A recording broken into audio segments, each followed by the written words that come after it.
Coding सीखने की इस वीडियो सीरीज़ के चौथे वीडियो में आपका स्वागत है। इस वीडियो में हमारा टारगेट है हेलो वर्ल्ड को कुछ इस तरीके से प्रिंट करना। हम हेलो वर्ल्ड प्रिंट करेंगे और उसके बाहर ये जो रेक्टेंगल है वो हम बनाना सीखेंगे। तो आइए शुरू करते हैं। सबसे पहले आपको जब अपना पहला सी प्रोग्राम लिखना हो तो कुछ बातें हैं जो आपको जान लेने ज़रूरत है। इसीलिए सबसे पहले हम देखते हैं प्री रिक्विजिट्स उस प्रोग्राम को करने के लिए। जब आप ये प्रोग्राम लिखेंगे तो आपको कंपाइलर पता होना चाहिए कि आपको किस कंपाइलर में प्रोग्राम लिखना है। आपको कमेंट्स के बारे में पता होना चाहिए।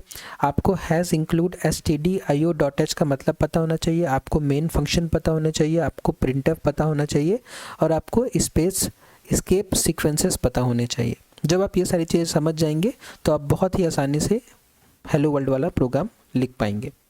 तो चलिए सबसे पहले समझते हैं कि कौन कौन से कंपाइलर हम पीसीज या लैपटॉप में यूज़ कर सकते हैं। तो देखिए ये कुछ कंपाइलर्स की लिस्ट है जो आप पीसीज या लैपटॉप्स में यूज़ कर सकते हैं सी प्रोग्रामिंग करने के लिए। Code Blocks, Microsoft Visual Studio, C++, Eclipse, NetBeans, Dev C++। तो हालांकि आप ये सारे कंपाइलर्स ही इंटरनेट से डाउनलोड कर सकते हैं। लेकिन मैं कोड ब्लॉक्स का आपको लिंक जो है डिस्क्रिप्शन बॉक्स में डाल दूंगा। काफ़ी अच्छा कंपाइलर है, काफ़ी इजी टू यूज़ है, इसलिए मैं रिकमेंड करूंगा कि आप इसी को यूज़ करिए। और अगर आप चाहें तो कोई और कंपाइलर भी आप यूज़ कर सकते हैं।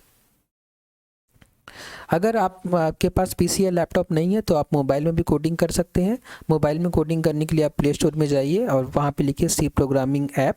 तो आपको कुछ लिस्ट आएंगी, आप उसमें फ़िल्टर लगा के 4.5 स्टार वाले जो ऐप उनको सेलेक्ट करिए और आप इनमें से कोई भी ऐप डाउनलोड कर लीजिए और आप उसमें सी प्रोग्रामिंग करना शुरू कर सकते हैं। तो चलिए सबसे पहले समझते हैं कि सी प्रोग्रामिंग में कमेंट्स क्या होते हैं, कमेंट्स हम कैसे लगाते हैं। Comments can be placed in your source code so that particular portion will not be executed। आप अपने सोर्स कोड में जो आप कोड लिख रहे हैं उसमें आप कमेंट लगा सकते हैं। कमेंट लगाने से क्या होगा कि जिस लाइन पे आपने कमेंट लगाया है वो पर्टिकुलर लाइन या वो मल्टीपल लाइंस आपकी कंपाइलर द्वारा एग्जीक्यूट नहीं की जाएंगी। जैसे कमेंट्स दो तरह के होते हैं, सिंगल लाइन कमेंट और मल्टी लाइन कमेंट। अगर आपका कमेंट एक लाइन का है, अगर आप चाहते हैं कि ये पर्टिकुलर लाइन एग्जीक्यूट ना हो तो आप सिंगल लाइन कमेंट का यूज़ करिए। अगर आपके पास मल्टीपल लाइंस है, आप चाहते हैं कि ये मल्टीपल लाइंस हैं, ये सारी लाइंस ही एग्जीक्यूट ना हो तो आप मल्टी लाइन कमेंट का यूज़ कर सकते हैं। उसके बाद हर सी प्रोग्राम में जो सबसे इम्पॉर्टेंट लाइन और सबसे पहली लाइन होती है वो होती है हैज़ इंक्लूड stdio.h। तो आइए इस लाइन का मतलब एक एक करके समझते हैं। सबसे पहले हैज़ को हम प्री प्रोसेसर डायरेक्टिव कहते हैं। ठीक है, ये हैज़ लगाने का मतलब ये है कि ये हैज़ की वजह से कंपाइलर को ये पता चलता है कि मुझे एक्चुअल में अपनी कंपाइलेशन प्रोसेस स्टार्ट करने से पहले ये हैज़ मुझे कुछ बता रहा है, उसकी बात सुन लेनी चाहिए। तो हैज़ क्या बता रहा है? हैज़ बता रहा है कि इंक्लूड करो अपने फाइल में, मतलब अपने जो आप सोर्स कोड लिख रहे हैं उस सोर्स कोड वाली फाइल में इंक्लूड करो। क्या इंक्लूड करो? stdio.h वाली जो फाइल है, हेडर फाइल है, उसके कंटेंट को ऐड करो। ठीक है, हैज़ क्या बता रहा कंपाइलर को कि आपको इंक्लूड करना है किस फाइल को, इस फाइल को कहाँ पे इंक्लूड करना है? अपने सोर्स कोड में। जो आप कोड जहाँ लिख रहे हैं वहाँ पे आपको इस फाइल को इंक्लूड करना है। क्यों इंक्लूड करना है? क्योंकि इस फाइल में stdio.h में आपके वो फंक्शंस हैं जैसे printf, scanf, getc, putc, fopen, fclose, flush, जिनके बिना आपका प्रोग्राम जो है लिखना बहुत डिफ़िकल्ट हो जाएगा। मतलब ये अगर आपने कोई सी प्रोग्राम लिखा उसमें कुछ आउटपुट या कुछ इनपुट ही नहीं है तो आपके सी प्रोग्राम को कोई काम का नहीं होगा।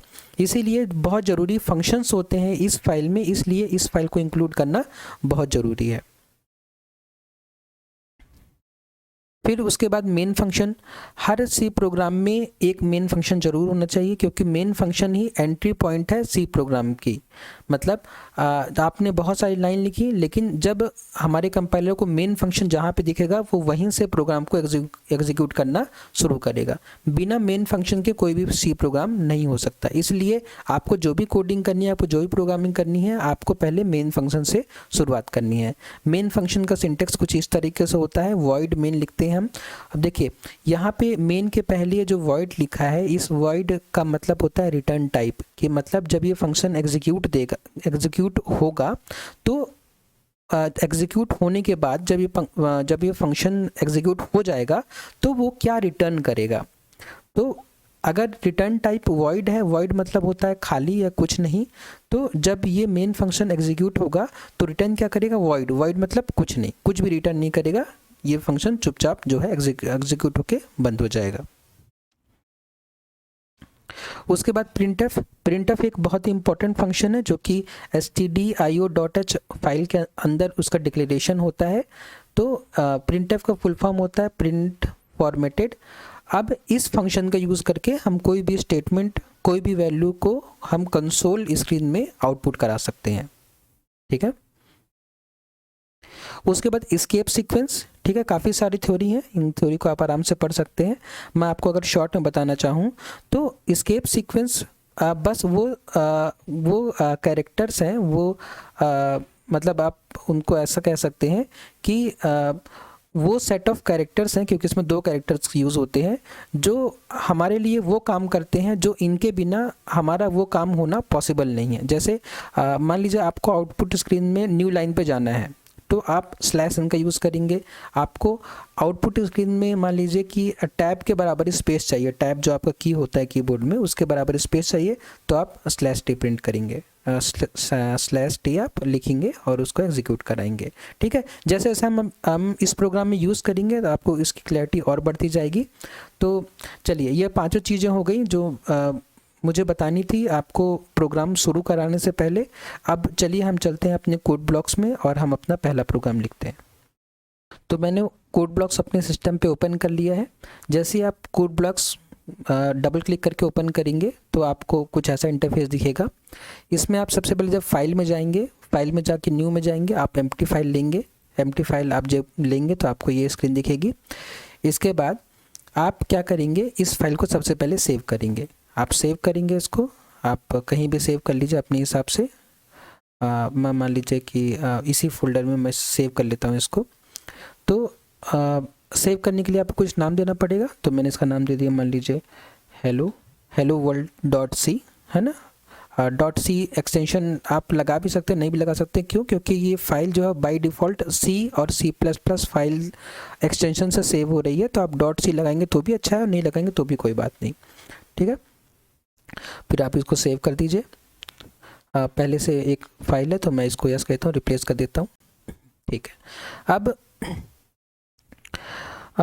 हम प्रोग्राम लिखना शुरू करते हैं। तो सबसे पहले हम क्या करते हैं कि ये जो इसका फॉन्ट साइज़ है वो काफ़ी छोटा है, तो हम फॉन्ट साइज़ सबसे पहले थोड़ा बड़ा कर लेते हैं। आपको इसका फॉन्ट साइज बढ़ाने के लिए कुछ नहीं करना है, आपको कंट्रोल बटन अपने कीबोर्ड में प्रेस करके अपने माउस से जो माउस का जो व्हील होता है उसको रोटेट करना है, तो ये आपका फॉन्ट जो है वो बड़ा हो जाएगा। ठीक है, अब देखिए, जब भी आप सी प्रोग्राम लिखना शुरू करेंगे तो आप आंख बंद करके सबसे पहले लाइन लिख दीजिए हैज़ इंक्लूड वाली। लेकिन हैज़ इंक्लूड वाली लाइन लिखने से पहले एक बहुत अच्छी हैबिट होगी, अगर आप अपने प्रोग्राम में शुरू में कमेंट लिखते हैं। कमेंट क्या करता है कि आपके प्रोग्राम को जब आपका प्रोग्राम कोई और देखेगा तो उसके लिए समझना बहुत आसान हो जाएगा कि ये प्रोग्राम किस बारे में लिखा गया है, या आप ही कभी उस प्रोग्राम को पलट के कभी आकर देखेंगे तो आपको समझ में आ जाएगा कि प्रोग्राम में एक्चुअली हो क्या रहा है। ठीक है, तो मैं कमेंट लिख देता हूँ, a C program to print hello world. ठीक है, ये एक सी प्रोग्राम है हेलो वर्ल्ड प्रिंट करने के लिए। ठीक है, ठीक है, या इस एक को हटा दूं मैं, बस ऐसे लिख दीजिए आप, C program to print hello world. ठीक है, इससे क्या हुआ, आपकी जो सोर्स कोड था उसकी रीडेबिलिटी बढ़ गई है ना। आप आराम से आप कभी भी उस फाइल को खोलेंगे तो आप देख के समझ जाएंगे कि अच्छा ये तो हेलो वर्ल्ड का प्रोग्राम है। अब जब भी आप प्रोग्रामिंग शुरू करेंगे, जब भी आप पहला लाइन लिखेंगे हमेशा सी प्रोग्राम में, तो आप लिखेंगे हैज़ इंक्लूड। देखिए सजेशन में आ गया, तो आप ऑलरेडी सेलेक्टेड इंक्लूड, तो आप इंटर कर देंगे और फिर stdio.h ठीक है। stdio.h का फुल फॉर्म क्या होता है?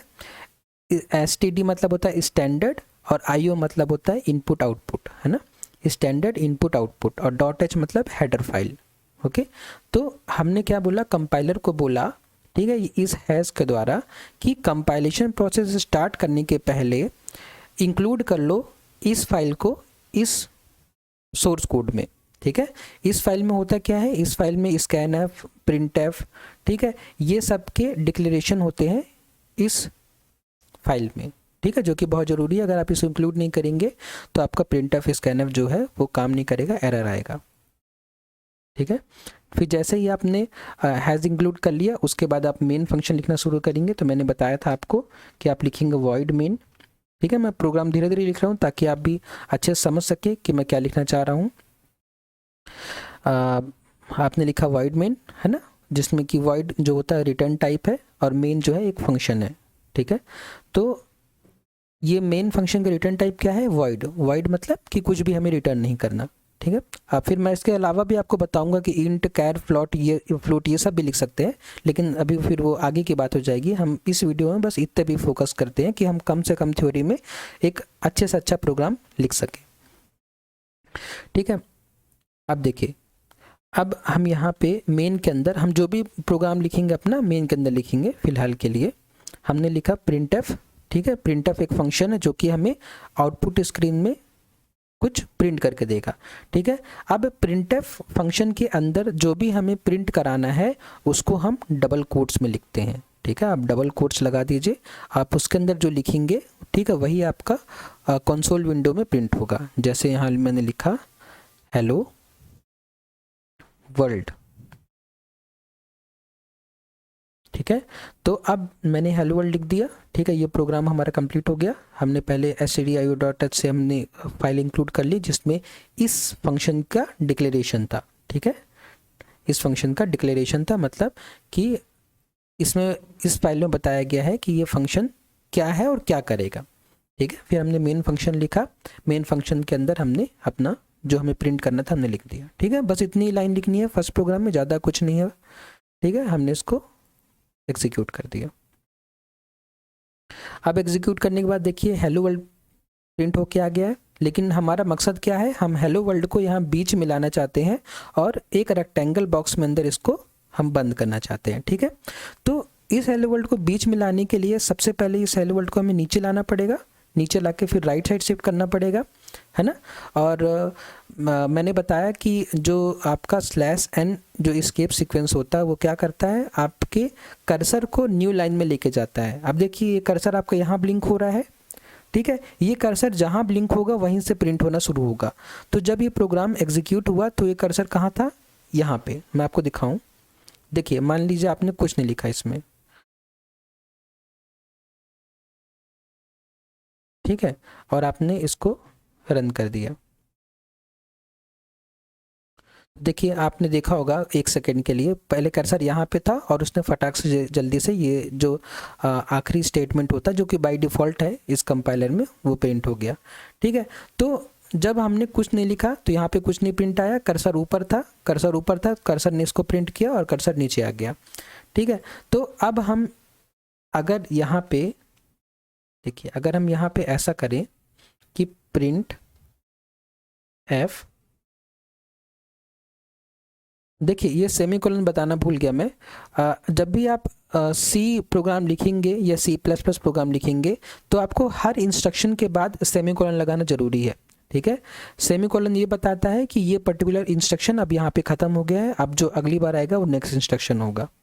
ठीक है, अब देखिए यहाँ पे ध्यान देने वाली बात यह है कि जब नीचे मैंने यहाँ printf हेलो वर्ल्ड लिखा, ठीक है, तो ये hello world as it is print हो गया। ठीक है, आपने देखा अभी, लेकिन इसके ऊपर अगर मैं डबल कोट्स के अंदर /n लिखूंगा तो ये /n प्रिंट नहीं हो जाएगा।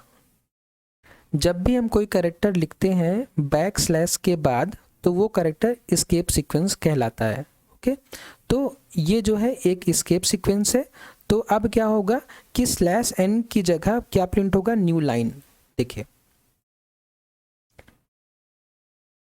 ये देखिए हेलो वर्ल्ड पहले ऊपर लिख के आ रहा था, अब देखिए हेलो वर्ल्ड नीचे लिख के आ रहा है एक लाइन। जितने मैं स्लैश एन लगाऊंगा हेलो वर्ल्ड उतने ही नीचे होते जाएगा। ठीक है, देखिए मैं इसमें और स्लैश एन लगा देता हूँ, स्लैश एन, और मैं इसको मैं कॉपी करके पेस्ट कर देता हूँ। ठीक है, मैं कॉपी करके इसको पेस्ट कर दिया। ये देखिए, ये देखिए, ठीक है, इस 6 स्लैश एन मैंने लगा दिया। अब मैं इसको फिर से रन करूँ, एग्जीक्यूट करूँ, बिल्ट एंड रन करूँ। ये देखिए स्लैश एन और नीचे आ गया। ठीक है, थोड़ा सा और नीचे करें क्या? ठीक है, या मैं ये चाहता हूँ कि इस हेलो वर्ल्ड और ये जो प्रोसेस रिटर्न्ड लिखा है इसके बीच गैप आ जाए। ठीक है, तो देखिए जब मैंने पहले स्लैश एन लिखा तो पहले स्पेस खाली हुआ, बाद में प्रिंट एफ लगा के हेलो वर्ल्ड लिखा तो हेलो वर्ल्ड प्रिंट हुआ। अब अगर मैं इस हेलो वर्ल्ड के बाद स्लैश एन लगाऊंगा तो क्या होगा, इस हेलो वर्ल्ड और प्रोसेस रिटर्न के बीच में स्पेस आ जाएगा। ठीक है, कर देते हैं हम लोग, इसको मैं कॉपी कर दूं, कॉपी करके मैं यहाँ पे इसको पेस्ट कर दूं। ठीक है, फिर इसको रन करूं मैं, तो देखिए है ना, इन दोनों के बीच स्पेस आ गया, हेलो वर्ल्ड और इसके बीच में। ठीक है, अब ये हेलो वर्ल्ड हमारा थोड़ा बीच में हम थोड़ा सा नीचे कर दें ताकि ताकि हमको ये बॉक्स बनाने की थोड़ा जगह मिल जाए। 2 स्लैश एन और मैं कर देता हूँ यहाँ पे। ठीक है, slash n, slash n, okay. अब ये देखिए ये हो गया। अब हमको क्या करना है, इसको शिफ्ट करना है यहाँ बीच में कहीं। ठीक है, हमको इसको शिफ्ट करना है बीच में कहीं। तो अगर हमको इसको बीच में कहीं शिफ्ट करना है तो हम क्या पढ़े थे कि न्यू लाइन जाने के लिए स्लैश एन और स्पेस देने के लिए स्लैश टी। तो अगर हमको इधर इसको खिसकाना है तो इसके पहले हमको स्लैश टी देना पड़ेगा। तो मैं स्लैश टी कर देता हूँ। देखिए हम जो भी लिख रहे हैं वो डबल कोट्स के अंदर लिख रहे हैं, ये बात आप ध्यान दीजिएगा, है ना। हम जो भी लिख रहे हैं वो डबल कोट्स के अंदर लिख रहे हैं। देखिए मैंने स्लैश टी लिख दिया, कितने 4 स्लैश टी। ठीक है, ऐसा कोई हिसाब नहीं लिखने में, बस आप अंदाजे से लिख दीजिए। फिर देखिए ये बीच में आ गया, है ना। चाहे तो आप थोड़ा सा और बीच में ला सकते हैं, है ना, एक स्लैश टी और लगा देते हैं तो ये यहाँ पे आ जाएगा स्लैश टी। ठीक है, इसको रन कर देते हैं। ठीक है, एकदम सही। अब इसके बाद हम चाहते हैं कि इस हेलो वर्ल्ड के ऊपर ऐसा एक लाइन स्टार, फिर हेलो वर्ल्ड के नीचे एक लाइन स्टार आ जाए। ठीक है, देखिए हेलो वर्ल्ड के ऊपर मतलब इन दोनों के बीच में। ठीक है, हम क्या चाहते हैं कि ऐसे आ जाए प्रिंट एफ, डबल कोट्स के अंदर हम स्टार का ऐसे एक सीक्वेंस ऐसा हम प्रिंट कर देंगे। लेकिन ध्यान दीजिएगा जब हम स्टार ऐसे प्रिंट करेंगे तो ये स्टार समझ रहे हैं कहाँ से प्रिंट होगा, ये स्टार एकदम शुरू से विंडो के एकदम साइड से प्रिंट होगा। ठीक है, देखिए जैसे ये देखिए यहाँ से। ठीक है, जो कि हमारे प्लान में नहीं था, हमारे प्लान था कि इसके ऊपर आए। तो इसके ऊपर आने के लिए आपको, जैसे आपने स्लैश टी से यहाँ स्पेस लगाया तो आपको यहाँ भी स्पेस लगाना पड़ेगा। ठीक है, और उसके अलावा चूंकि ये स्टार और इस हेलो वर्ल्ड के बीच में कोई स्लैश एन नहीं है तो इनकी लाइन भी चेंज नहीं हुई। देखिए एक ही लाइन में है ये, है ना, ये स्टार और ये हेलो वर्ल्ड एक ही लाइन में है।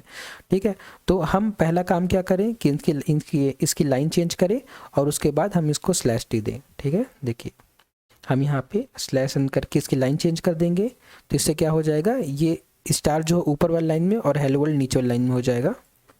ठीक है, ये देखिए, है ना। हम चाहते हैं कि थोड़ा इनके बीच गैप हो जाए तो हमें क्या करना पड़ेगा, हमें 1-2 स्लैश एन और दे देंगे। ठीक है, मान लीजिए कि 2 ही स्लैश एन देते हैं हम। ठीक है, फिर उसके बाद हमें स्लैश टी देना पड़ेगा ताकि ये थोड़ा सा आगे खिसक जाए। अगर आप ध्यान से देख रहे हैं तो आप समझ पा रहे होंगे, और आप नहीं समझ पा रहे हैं तो आप बस आइडिया ले लीजिए, उसके बाद आप खुद जब करके देखेंगे तो आपको समझ में आ जाएगा। वीडियो थोड़ा बड़ा हो जाएगा क्योंकि ये मैं पूरा एक एक चीज़ आपको करके दिखा रहा हूँ। ठीक है, अब देखिए ये स्टार यहाँ शुरू हुआ, आप चाहे तो इसको और खिसका दीजिए इधर। एक और खिसकाने के लिए आपको क्या करना पड़ेगा, एक और स्लैश टी लगाना पड़ेगा। ठीक है, देखिए सही है एकदम। ये देखिए हेलो वर्ल्ड यहाँ पे है, अब इसके ऊपर स्टार आ गया। हम चाहते हैं इसके नीचे भी स्टार आ जाए। ठीक है, इसके नीचे हेलो वर्ल्ड के नीचे, ठीक है, इतना ही स्टार आ जाए। अब देखिए इतना ही स्टार हेलो वर्ल्ड के नीचे आए तो हम यही सेम लाइन कॉपी कर लेते हैं, यही सेम लाइन कॉपी कर ले, ठीक है। और चूंकि उसको देखिए पहले कॉपी कर लेते हैं, है ना, ये सेम लाइन को मैं कॉपी कर लेता हूँ, क्योंकि हमें इतने ही स्टार नीचे चाहिए एग्जैक्टली, है ना, तो हम क्यों मेहनत करें फालतू बार बार, ठीक है। तो मैंने इस स्टार को नीचे कर दिया, ठीक है। अब ये स्टार नीचे होने से क्या हुआ कि इस हेलो वर्ल्ड के बीच में और इस मतलब इस प्रिंटफ, इन दोनों प्रिंटफ में कोई स्लैशन नहीं है, तो उससे क्या होगा कि दोनों सेम ही लाइन में आ जाएंगे। हम चाहते नहीं कि सेम लाइन में आए, तो हम क्या करेंगे, हम इस लाइन को शुरू होने से पहले, इस लाइन के शुरू होने से पहले हम यहाँ पे क्या लगा देंगे, स्लैश एन लगा देंगे, ठीक है। तो इन दोनों लाइन के बीच गैप करने के लिए हम क्या लगा देंगे, यहाँ पे स्लैश एन लगा देंगे, ठीक है। स्लैश एन क्यों लगाए हैं इन दोनों के लाइन बीच में, क्योंकि हम लोग को इन दोनों लाइन के बीच में गैप चाहिए, ठीक है, इसलिए हमने इन दोनों लाइन के बीच में क्या लगा दिया, स्लैश एन लगा दिया। हम इसको रन करें अब देखिए एकदम बढ़िया, है ना, एकदम दोनों लाइन एकदम सही जगह पे आई हैं। अब देखिए, अब हमारा अगला काम क्या बचा कि हमें स्टार यहाँ पे यहाँ पे यहाँ पे, मतलब अब जो ये लाइन बनानी है, हमें ये दोनों लाइन बनानी है स्टार से, ठीक है। तो उसके लिए हमें क्या करना पड़ेगा कि जब ये लाइन ख़त्म हुई, ठीक है, ये लाइन जहाँ पे ख़त्म हुई, तो उसके बाद जो हमने क्या किया कि दो स्लैश एन दिया, ठीक है। उससे क्या हुआ कि हमारा कंट्रोल यहाँ पे आ गया हेलो वर्ल्ड के सामने वाली लाइन में, ठीक है। तो हम इस स्लैश एन को एक कर दें और नेक्स्ट लाइन में हम क्या करें, स्टार प्रिंट करें, ठीक है। क्यों, क्योंकि जब हम एक स्लैश एन करेंगे तो ये स्टार वाली लाइन ख़त्म होके हमारा कंट्रोल यहाँ पे आ जाएगा, ठीक है, यहाँ पे आ जाएगा। तो हम जितने स्लैश टी यहाँ पे लगाए हैं उतने स्लैश टी यहाँ पे लगा के हमें यहाँ पे एक स्टार प्रिंट करना है, ठीक है। ध्यान से देखिए मैं क्या करता हूँ, मैंने क्या किया, सबसे पहले इस एक स्लैश एन को हटाया, क्यों, क्योंकि मुझे इसके जस्ट बाद वाली लाइन में एक स्टार चाहिए, है ना। तो इसके जस्ट बाद वाली लाइन में एक स्टार चाहिए, तो मैं इसके जस्ट बाद वाली लाइन पहले लिखूंगा, ठीक है, जो कि अभी नहीं थी, है ना। तो अब उसके बाद मैंने क्या किया कि मुझे जितना दूर में ये स्टार है उतने ही स्लैश टी चाहिए, क्योंकि मुझे इस स्टार के नीचे स्टार प्रिंट करना है ना। तो मैं इतने स्लैश टी क्या कर लूँगा, कॉपी कर लूँगा। इतने स्लैश टी को मैंने क्या किया, यहाँ पे पेस्ट कर दिया, ठीक है। उसके बाद मैं बस एक स्टार लगाऊंगा, ठीक है, जो कि ये स्टार इसके नीचे आ जाए। उसके बाद मैं क्या कर दूंगा, स्लैश एन कर दूंगा, ठीक है। समझ में आया, क्यों, क्योंकि जब हम इस लाइन में थे तो हमने एक बार स्लैश एन किया तो हम नेक्स्ट लाइन में आ गए, नेक्स्ट लाइन में आने के बाद हमने स्लैश टी किया तो वो स्पेस कवर हो गया, उसके बाद स्टार लगाया, फिर नेक्स्ट लाइन पे आ गए। नेक्स्ट लाइन में आने के बाद हमें एक और स्टार लगाना पड़ेगा, ठीक है। ये हम पहले आउटपुट स्क्रीन में देख लेते हैं क्या हुआ है। ये देखिए ये एक स्टार यहाँ पे आ गया, ठीक है। अब हमें इसके नीचे एक और स्टार प्रिंट कराना है, ठीक है। इसके नीचे मतलब कि हेलो वर्ल्ड के सामने, है ना, इसके नीचे मतलब क्योंकि हेलो वर्ल्ड और इसके देखिए ये स्टार और हेलो वर्ल्ड के बीच में एक ही स्लैश एन है, ठीक है। मतलब जैसे ही नेक्स्ट लाइन गए तो हेलो वर्ल्ड आ गया, है ना। तो हमें ये स्टार कहाँ लिखना पड़ेगा, ये 1 2 3 4 स्लैश टी के बाद, ठीक है, ठीक है। घबराने की कोई बात नहीं है, ये प्रैक्टिस से धीरे धीरे आप करेंगे तो आपको समझ में आते जाएगा, ओके। मैंने लगा दिया, अब इसको रन करूंगा मैं, ये देखिए यहाँ पे स्टार आ गया, है ना। उसके बाद अब एक काम तो और बच गया हम लोग का, हमारा क्या काम बच गया, हमने ये जो स्टार लगाया इसके बाद ये स्पेस स्पेस स्पेस स्पेस होते हुए एक स्टार यहाँ आना चाहिए, उसके बाद ये होते हुए यहाँ एक स्टार आना चाहिए, ठीक है, स्पेस स्पेस होते हुए। तो सबसे पहले इसको देख लेते हैं अपन लोग, इस स्टार के को न्यू लाइन करने से पहले हमें स्लैश टी करके यहाँ पहुँचना है और यहाँ पे एक स्टार लगाना है ना।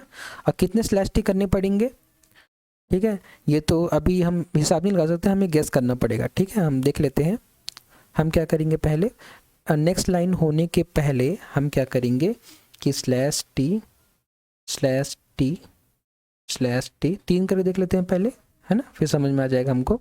स्टार कर दिया मैंने, देखिए अभी ये स्टार यहाँ पे आया है, हमें एक बार स्लैश टी और करना पड़ेगा तो शायद हमारा स्टार सही जगह पे आ जाए।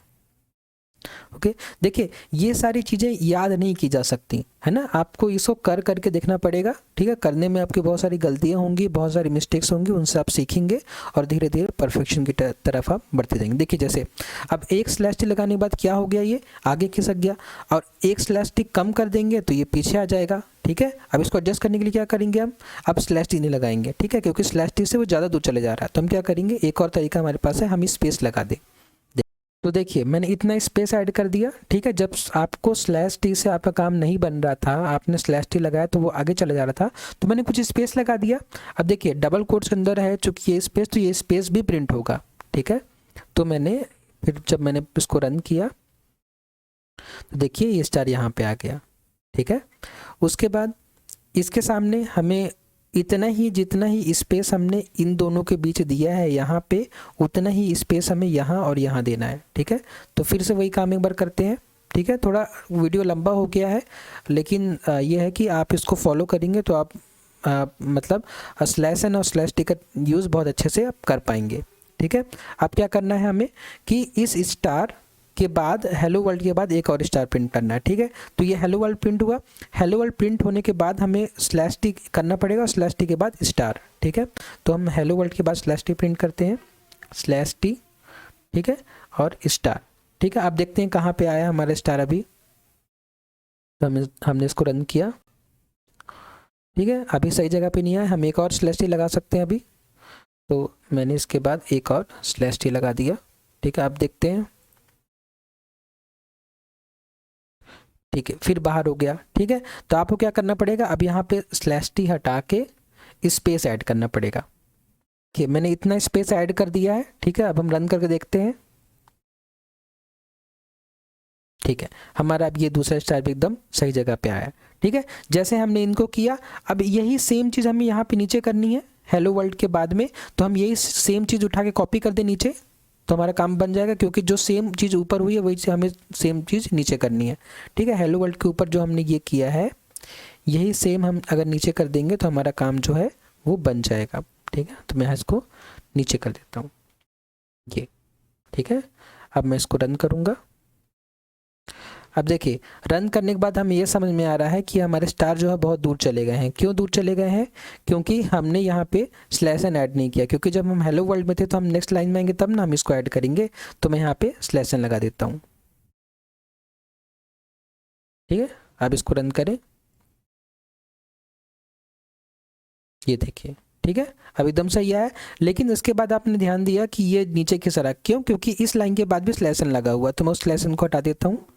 इस लाइन के बाद भी काफ़ी सारे स्लैश एन लगे हुए हैं, तो मैं इन स्लैश एन को हटा देता हूँ, ठीक है।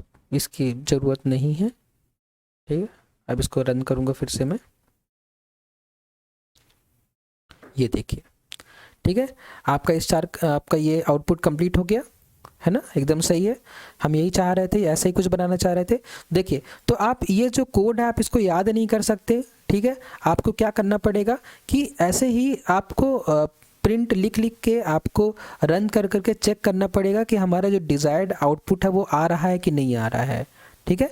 तो आप जब इस प्रोग्राम की प्रैक्टिस कर लेंगे, इसके अलावा आप बहुत सारे शेप बना सकते हैं, आप इसमें एफ बना सकते हैं, एल बना सकते हैं, आप स्टार के पैटर्न से ही, ठीक है। इसको आप स्लैश टी और स्लैश एन का यूज़ करके, स्पेस का यूज़ करके आप ये सब बना सकते हैं।